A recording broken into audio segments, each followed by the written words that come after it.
Greetings, this is Charles Darwin.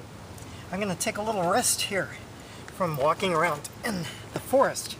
Oh, it's hot and humid. Oh, what have we here? Dylan loves Katie. There's also other people's names written on this rock out in the forest. That brings up an interesting point about human beings. We human beings have such a foreshortened idea of what time is like. Why we have things about how somebody loves somebody and they put them on a rock as if this rock is going to be here forever and our love is going to persist forever. There was a certain rock formation in central Oklahoma where I saw that somebody had spray painted on top of some old Ordovician limestone that so-and-so love forever. But our concept of time is so foreshortened. To us, who knows, maybe only a year later that love no longer existed, who knows? But our concept of time is so foreshortened that we think of a year as a long time, 50 years as being an incredibly long time. 50 years, and if you haven't accomplished something with your life, maybe you aren't going to. But the Earth persists for a lot longer than that. The forest that we see around us, for instance. Now, this forest wasn't here 50 years ago. This is Turkey Mountain, and it was mostly a barren landscape, except for a few surviving post oaks.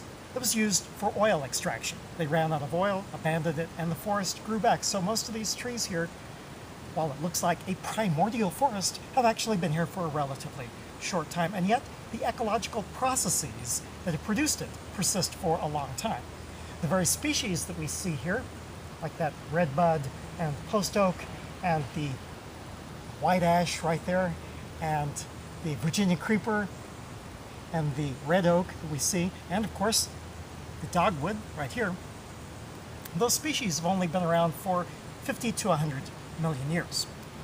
That seems like a long time, but in the history of the Earth, 4.5 billion years since the Earth coalesced from an accretionary disk, it hasn't been that long. And compared to the life of the universe, 13.5 billion years, even the life of the Earth isn't very long.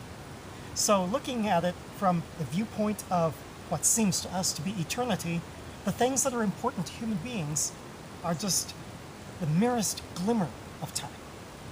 Yet they are important to us because we have filled in that time, we have filled in that time with a lot of significant events. And so make the best of your time. Make the best of every day. That's what I have tried to do in doing my writings, for example. Knowing the little bit of time that remains to me, I have tried to fill each of those days and each of those hours with significance. But then I also realize that in the long run, everything that we do is not going to be that significant for the history of the universe. That doesn't mean we shouldn't do them, however, and that doesn't mean we shouldn't enjoy them. So, have a nice day. This is Charles Darwin. Tally ho, and amen.